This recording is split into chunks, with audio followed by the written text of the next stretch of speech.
உடைச்சு தூள் அடிச்சு ஒரு பெண்மணியோட ஷோல்டர் அடிச்சிருக்காங்க. திமுகவுடைய இந்த சதி திட்டத்திற்கு நாங்கள் குரல் கொடுப்போம். திரு மு.க. ஸ்டாலின் சார், நிப்பாட்டியா எல்லாத்தையும், நிப்பாட்டியா. இப்பயே நாங்க பொறுமையா இருந்துகிட்டு இருக்கோம். திருப்பி அடிச்ச தாங்க மாட்டீங்க சொல்லிட்டேன் நானு. சென்னை வில்லிவாக்கம் தொகுதியில் தாவேகா நிர்வாகி ஆதவ் அர்ஜுனா பிரச்சாரத்தின் போது பெண் தொண்டர்கள் மீது உடைந்த கண்ணாடி துண்டுகள் வீசப்பட்ட சம்பவம் பெரும் அதிர்ச்சியை ஏற்படுத்திய நிலையில் இது குறித்து காவல்துறை அளித்த விளக்கம் கவனம் பெற்று வருகிறது.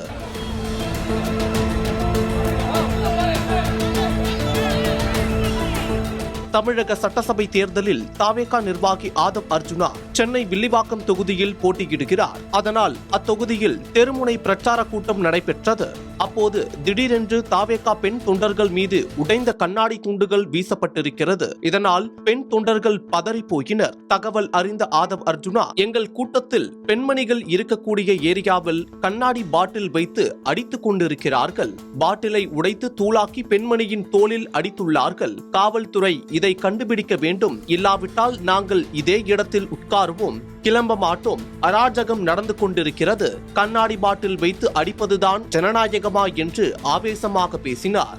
காவல்துறைக்கு எங்களுடைய பணிவான வேண்டுகோள், எங்க கூட்டத்தில் இருக்கக்கூடிய பெண்மணிகள் உட்கார்ந்து இருக்கக்கூடிய ஏரியால கண்ணாடி பாட்டில வச்சு அடிச்சுக்கிட்டு இருக்காங்க. கமிங் சோடா பாட்டில் கண்ணாடி பாட்டில வச்சு அடிச்சுக்கிட்டு இருக்காங்க. தூள் பாட்டில உடைச்சு தூள் அடிச்சு ஒரு பெண்மணியோட ஷோல்டர் அடிச்சிருக்காங்க. திமுகவுடைய இந்த சதி திட்டத்திற்கு நாங்கள் குரல் கொடுப்போம், நாங்கள் குரல் கொடுப்போம். காவல்துறை இதை கடுமையாக இப்பொழுதே கண்டிக்கிறோம். இல்ல இதே இடத்துல நாங்க உட்காருவோம், கிளம்ப மாட்டோம். இன்னும் அராஜகம் நடந்துகிட்டு இருக்கு. கண்ணாடி பாட்டில் வச்சு அடிக்கிறதா ஜனநாயகமா? மேலும் முதல்வர் மு.க. ஸ்டாலின் அனைத்தையும் நிறுத்த வேண்டும், எவ்வளவுதான் அடிப்பீர்கள், திருப்பி அடித்தால் தாங்க மாட்டீர்கள் என்றும் கொந்தளித்து பேசினார். திரு மு.க. ஸ்டாலின் சார், நிப்பாட்டியா எல்லாத்தையும், நிப்பாட்டியா. இப்பயே எவ்வளவுதான் அடிப்பீங்க, எவ்வளவுதான் அடிப்பீங்க நீங்க? நாங்க பொறுமையா இருந்துகிட்டு இருக்கோம். திருப்பி அடிச்சா தாங்க மாட்டீங்க சொல்லிட்டேன் நானு. வீடியோ கொடுங்க, நாங்க ப்ரூஃப் இல்லாம பேச மாட்டோம். காவல்துறைக்கு சிசிடிவி கேமரா 30 நிமிஷத்தை தூக்கிட்டோம். காவல்துறை டெலீட் பண்றதுக்கு முன்னாடியே நாங்க தூக்கிட்டோம். தோ இங்க இருக்கு. போய் சொல்லுவாங்கல்ல, என்ன தெரியுமா சொல்லுவாங்க, அவங்க 2 பேரும் தண்ணி அடிச்சு விளையாண்டாங்க, விளையாடும் போது பாட்டில் சும்மா தூக்கி போட்டாங்க, அதனால கீழே விழுந்துச்சு. ஏன்? அவங்க அப்பா முதலமைச்சர் மு.க. ஸ்டாலின் போன் எடுத்திருப்பாரு, இங்க இருக்கிற ஆபீசருக்கு அடிச்சு, ஆபீசர் நான் தான் அமிச்சேன். ஏன்னா இந்த ஆதவர்ஜுனா ஒருத்தர் இருக்கிறாரு, நம்மளுடைய தலைவர் வெற்றி தலைவர் விஜய் சாருக்கு மேல கொஞ்சம் நம்ம பண்ற எல்லா உண்மையை எடுத்து சொல்லிட்டு இருக்காரு, அவரை கொஞ்சம் மிரட்டுவோம். என்ன மிரட்டுறதா இருந்தா, தைரியம் இருந்தா திரு மு.க. ஸ்டாலின் சார் அவர்களே, உங்க பையனை தைரியம் தான் எலெக்ஷன் இங்க நிக்க வச்சிருக்கணும். இதனைத் தொடர்ந்து 2 நபர்கள் கைது செய்யப்பட்டதாக கூறப்படுகிறது. இந்த சம்பவம் குறித்து விளக்கமளித்த காவல்துறை, சென்னை அயனாவரத்தில் தாவேகா பொதுக்கூட்டம் நடைபெறும் இடத்திற்கு அருகே உள்ள லாட்ஜில் மது போதையில் இருந்த இருவர் சண்டையிட்டுக் கொண்டனர். அப்போது அவர்களுக்குள் மாறி மாறி மதுபாட்டில் வீசிக்கொண்ட போது தவறுதலாக பொதுக்கூட்டத்தில் மதுபாட்டில் விழுந்தது என தெரிவிக்கப்பட்டுள்ளது. என்ன தவறு செய்தோம்? காவல்துறை இப்பொழுது அந்த 2 பேரை ரிமாண்ட் செய்ததா இப்பதான் சொன்னாங்க, கைது செய்யப்பட்டுட்டாங்க. ஆனால்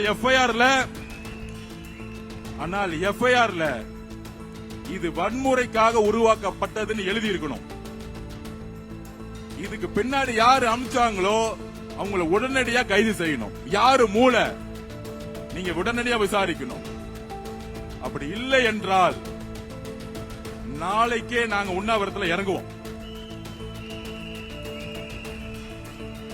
இந்த பொய்யான எஃப்ஐஆர் போடக்கூடாது. தயவு செய்து பழைய ஆட்சியாளர்களுடைய மு.க. ஸ்டாலின் அவர்களுடைய பேச்சை தயவு செஞ்சு காவல்துறை கேட்காதீங்க. இங்க இருக்கக்கூடிய 500க்கு மேற்பட்ட பெண்களும் சகோதர சகோதரிகள் உட்கார்ந்துட்டு இருக்காங்க. அந்த இடத்துல பாட்டில உடைச்சு தூக்கி எறிறாங்கன்னா யாராச்சும் குடிச்சிட்டு பாட்டில உடைச்சு விளையாடுவாங்களா? இந்த மாதிரி பொய்யான காரணமெல்லாம் காவல்துறை சொல்லக்கூடாதுங்கிறத நாங்க இங்க பதிவு பண்றோம். முன்னதாக தனது தாயின் இழப்பு குறித்து ஆதவ் பேசும்போதே கண்ணீர் விட்டு அழுததும் குறிப்பிடத்தக்கது. கூட்டத்திற்கு பின் பேசிய ஆதவ் அர்ஜுனா, நான் மருத்துவமனைக்கு செல்கிறேன். 2 பெண்கள் காயமடைந்துள்ளனர். நான் உண்மையை அறிய விரும்புகிறேன். எனக்கு உண்மை தேவை.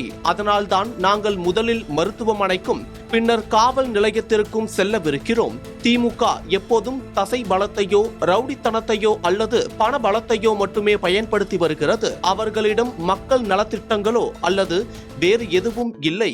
எத்தகைய சூழலையும் எதிர்கொள்ள நாங்கள் தயாராக இருக்கிறோம் என்று அவர் பேசினார். That's why we are going to first hospital, then we are going to in the police station. Do you We think can it's say. a conspiracy because we Of course, also saw DMK, allegations from, of course, DMK always doing only using the muscle power and rowdyism or money power.